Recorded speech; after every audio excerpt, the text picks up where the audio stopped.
प्यार करे के इतने बड़ा सजा। I love you, I love you.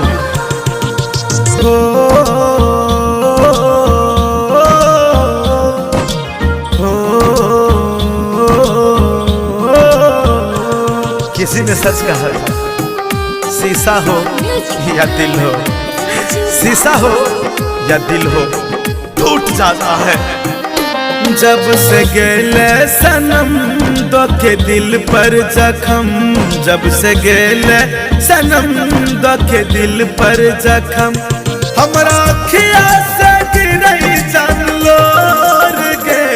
कानी कानी सुखै छै हमर ठोर गे, कानी कानी सुखै छै हमर ठोर गे, कानी कानी सुखै छै हमर ठोर गे, कानी कानी सुखै छै हमर ठोर गे।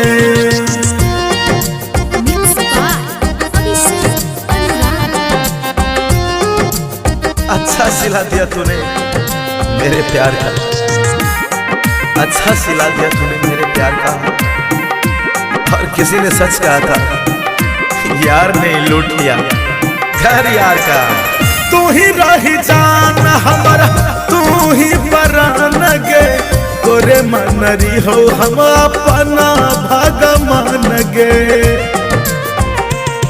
ओ भेल कौन कसूर हमारा से बोले न जान गे, छोड़ के हमरा थैले दोसरा के संग गे।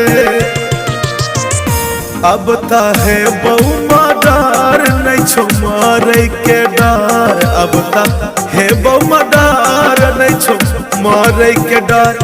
खाई ले हम जानू जहर गे, कानी कानी सुखै छै जानू ठोर गे, कानी कानी सुखै छै हमर ठोर गे।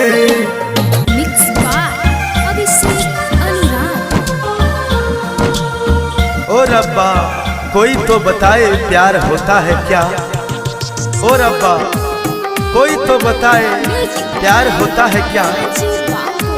जैसा मुझे हो गया सबको होता है क्या। छना रही क्रिया नहीं क्या लही फिक्रिया, मरल के बाद सुनिल कर तो सुक्रिया। ओ दोसरा के नाम के भले मेहंदी लगबे गे, हमरा जका प्यार में तू भतरा में पैबे गे। कहो सन्नू कुमार बात मान ले हमार, कहो सन्नू कुमार बात मान ले हमार। कौशल पर रहब जान कर गे, कानी कानी सुखै छै हमर ठोर गे, कानी कानी सुखै छै हमर ठोर गे।